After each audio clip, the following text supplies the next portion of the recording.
সাকিব আল হাসান একজন বিশ্বসেরা ক্রিকেটার, আমি তাকে সেভাবেই দেখি। নতুন প্রজন্ম মানেই ক্রিকেটকে ভালোবাসা, আর ক্রিকেটকে ভালোবাসা মানেই সাকিব আল হাসান। আমরা ক্রিকেটকে ভালোবাসি, এই জন্য ক্রিকেটার সাকিব আল হাসানকে আমরা ভালোবাসি। 100% আমাদের কাছে মনে হতো যে আরেকটা ঈদ উদযাপন হবে মাগুরাতে। নতুন প্রজন্ম মানেই ক্রিকেটকে ভালোবাসা, আর ক্রিকেটকে ভালোবাসা মানেই সাকিব আল হাসান। আমরা ভেবেছিলাম এই মার্চ মাসেই বাংলাদেশের হয়ে সাকিব আল হাসান খেলবে, কিন্তু আমাদের সেই স্বপ্নই রয়ে গেল।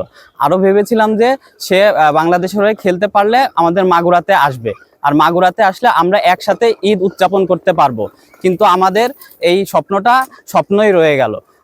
সে মাগুরাতে আসলে নোমানী ময়দানে নামাজ পড়তে আমরা একসাথে নামাজ আদায় করতে পারতাম, কিন্তু এখন আর সেই আশাটা আমাদের পূরণ হচ্ছে না। খুবই দুঃখজনক। সাকিব আল হাসান একজন বিশ্বসেরা ক্রিকেটার, আমি তাকে সেভাবেই দেখি। তার জন্য রাজনীতি ঠিক সঠিক না।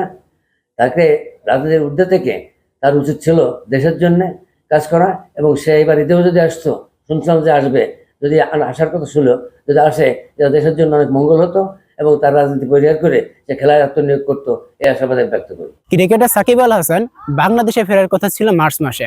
সে মার্চ মাসে ফেরা মানেই আমাদের মাগুরায় ফেরা, মাগুরায় ফেরে ঈদটা পালন করা। ঈদটা পালন করলে আমরা তাদের সাথে দেখা হতো, আমাদের সুখ দুঃখ ভাগাভাগি করে নিতে পারতাম। এইভাবে আমাদের এই নামাজটা আদায় করার পরে আনন্দভাবে আমাদের মাগুরার একটা সুন্দর একটা উদযাপন করতে পারতাম আমরা। 100% আমাদের কাছে মনে হতো যে আরেকটা ঈদ উদযাপন হবে মাগুরাতে। শুধু মাগুরাতে না, পুরো বাংলাদেশে সবার মনের মধ্যেই শুধু সাকিব আল হাসান এরকম একটা উপভোগ করে আরেকটা ঈদ উদযাপন হতো। তো আমার অনুরোধ বিসিবির কাছে যেন নিউজিল্যান্ড টুরে যেন সাকিব আল হাসান খেলতে পারে, এটি বিশেষভাবে অনুরোধ। তার সব জটিলতা যেন শেষ করে দিয়ে যেন সাকিব আল হাসান আমাদের মাঝে ফিরে আসে, এটি আন্তরিকভাবে তাদের কাছে আমার একান্তভাবে অনুরোধ। ক্রিকেটার সাকিব আল হাসান শুনেছিলাম মার্চ মাসেই বাংলাদেশে আসবে এবং বাংলাদেশের হয়ে খেলবে, কিন্তু সে আসতে পারে নাই। তারপরে আমরা ভেবেছিলাম যে সে যদি আসে তাহলে মাগুরার ঐতিহ্যবাহী নোমানী ময়দানে সে নামাজ পড়বে, একসাথে আমরা ঈদের নামাজটা আদায় করব, কিন্তু সে না আসার কারণে সেটা তো সম্ভব হচ্ছে না। আমাদের আশাই থেকে গেল। আর আমরা ক্রিকেটকে ভালোবাসি, এই জন্য ক্রিকেটার সাকিব আল হাসানকে আমরা ভালোবাসি। সে যদি কখনো আসে বাংলাদেশে খেলবে, আমরা সেই প্রত্যাশাই আশা করি।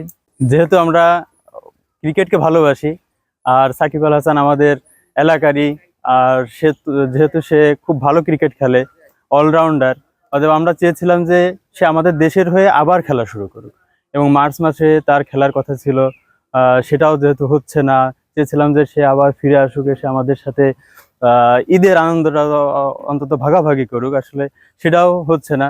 ক্রিকেটে ভালোবেসে আসলে আমরা চাই যে সাকিব আবার ফিরে আসুক, সেটা না হওয়ার কারণে আসলে আমাদের সেরকম একটা ভালো লাগছে না।